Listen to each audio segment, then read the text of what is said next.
Hi, everybody. This is Dr. Owyoung over at SoftTouch Dentistry, and today we're going to talk about trauma, accidents. Yeah, they happen to all of us.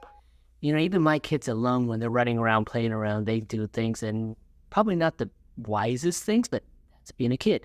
So anyways, let's start with trauma. And trauma happens in many ways. They could be climbing, they could, jump, fall, hit each other, crash on a bicycle, chip teeth, break teeth, knock teeth out. And unfortunately, it creates challenges sometimes. And the challenges come by, well, what can we do now? Can we save the tooth? Can we not save the tooth? Sometimes when we want to save a tooth, how do we do it? For deciduous teeth, the procedures we may choose are going to be a little bit different than that for adult teeth. And that being said, if a tooth is lost for a child, managing the space is an entirely different plan than for somebody who's an adult. So I'm going to start with kids. So with the kids, if they lose a primary tooth or baby tooth early, sometimes how do we manage the space? Because really the deciduous teeth save the space for the permanent teeth to follow. So if we lose a primary tooth too early, sometimes the other teeth will move in and take up that space.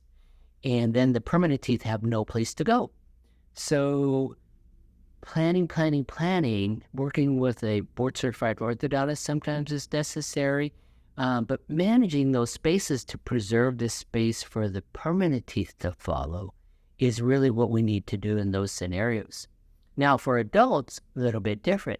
If they lose a tooth, then how do we plan to replace the tooth? And what are the conditions of the teeth surrounding that space? And are they a viable tooth to support a prosthesis that we choose? Sometimes they can't. And a dental implant may be the proper choice. So knowing how to manage the space is the key. Now, sometimes we get caught on the in-between. In a recent case that we did recently that comes to mind is for a young lady who was 13 years old. Trauma accident, broke up a front tooth to the gum line, and they wanted to remove the root and place a dental implant. However, knowing how our growth patterns are for most of us, we grow anterior posteriorly first and then vertically in the second part of our growth pattern. So you can imagine this young lady is going to grow and go directly into her growth spurt at 13 years old. And placing a dental implant too soon would actually ankylose the implant in too deep because her vertical growth was about ready to happen.